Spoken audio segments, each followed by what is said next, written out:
Okay, we'll go ahead and get started, you guys. These are a little bit difficult because everybody's got a different skill level, and I never want to act like you don't know anything, right?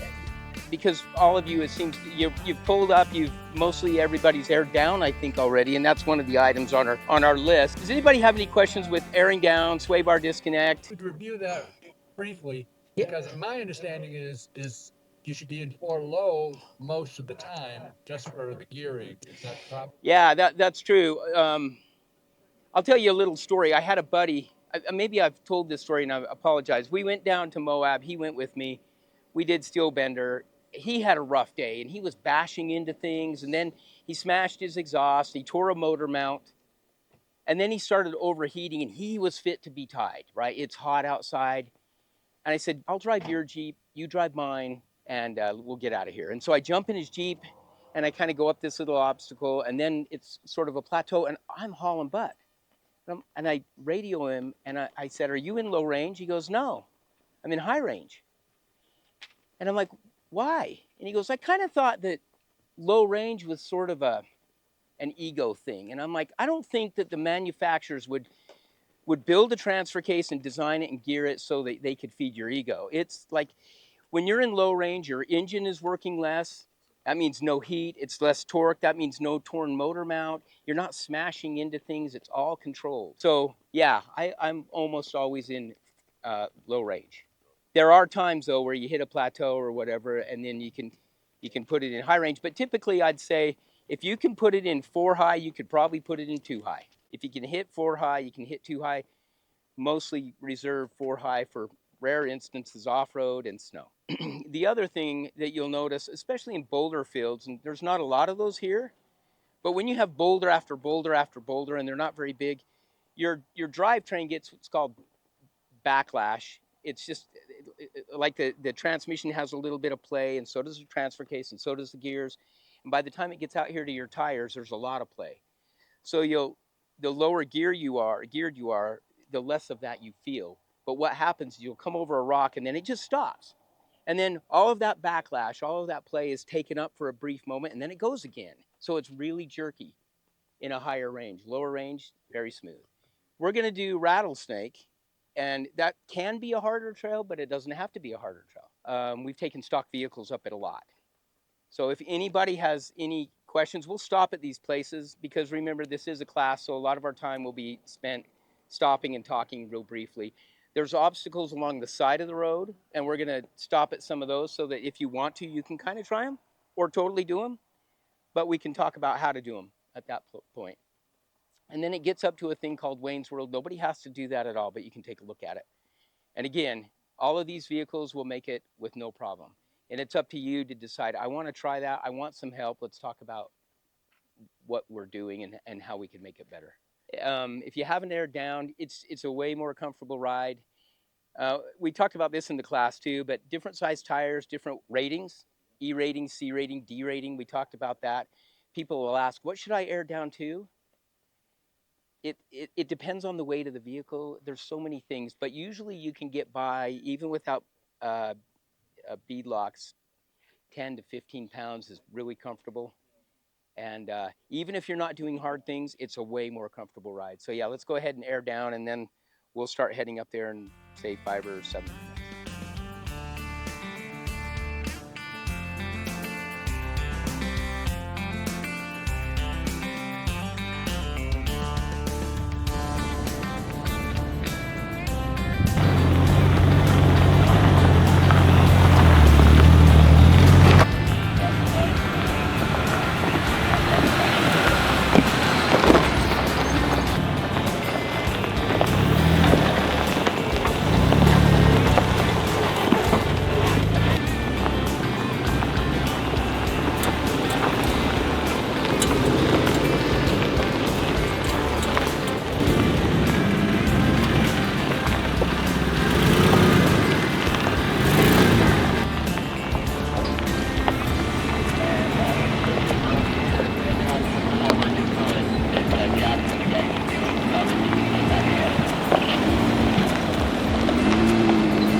I'm You staying. don't even have 40 of them. I'm staying. Oh, It's really hard. There's all kinds of clearance issues. A lot of you are experienced. I think you're probably like, oh yeah, whatever. But still, I'd be not doing what I'm supposed to be doing if I wasn't talking about this. So right here is a good time to talk about traction and slipping. And it's interesting, it's like when you drive in the snow, when you're driving on shelf roads, you know, the windy roads going up canyons. When you have something like we passed back there where it's a little sloughed off, or right here where it's sloughed off, when you brake, that's when you slide. If you're in the snow, when do you slide? When you brake or when you hit the gas. Anytime there's a shift in the momentum, or you're trying to shift in momentum. So if this was really off camber here, really cut away, and I'm coming through, the very best thing I can do is roll through it. Don't hit the brakes, because it's going to want to pull you down, because it wants to create friction, and there's none to be had. There's no traction there to be had. So when you're coming through here, you just walk on through. Now I'm telling you this on this spot, not because this spot's dangerous, because it absolutely is not. But it's the closest thing I can get to an example so far that's not dangerous, but you get the idea. So I have a question. So going down an obstacle like this, would you be wise to put it in a low gear, manually put it in a low gear? Yes. I could say this at every part. It doesn't matter if you're going uphill, it doesn't matter if you're side hill going downhill.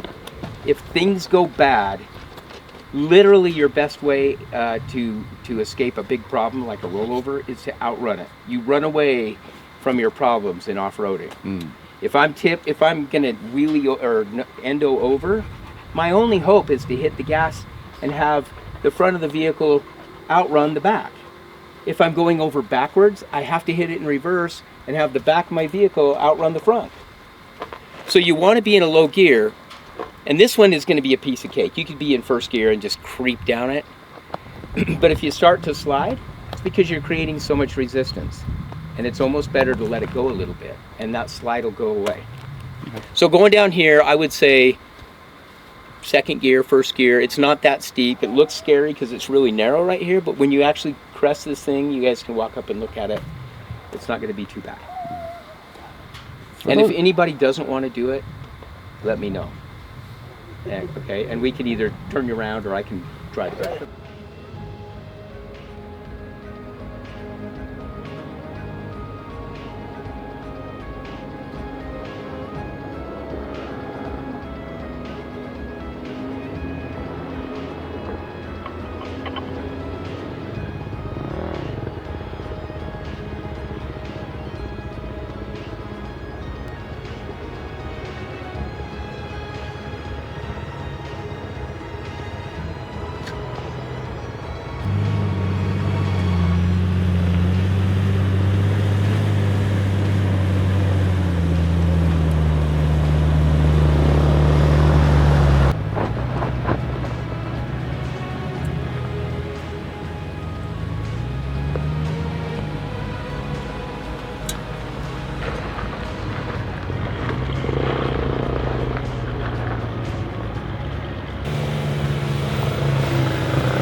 Jacksonville catch up.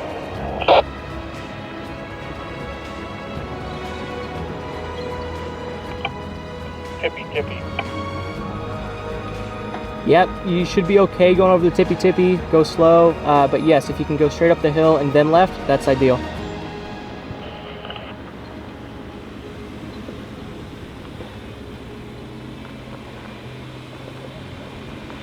Taking the easy way, are you, Bob?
he's gonna start putting that right front in the air.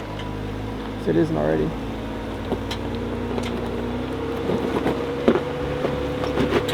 Hey, John, stop.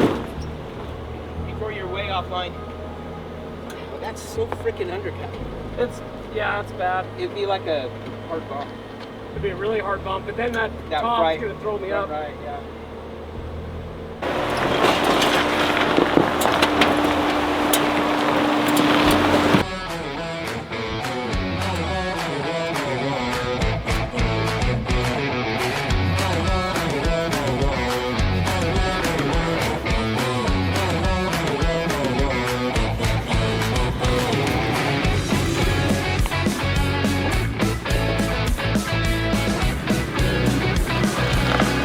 Look, right?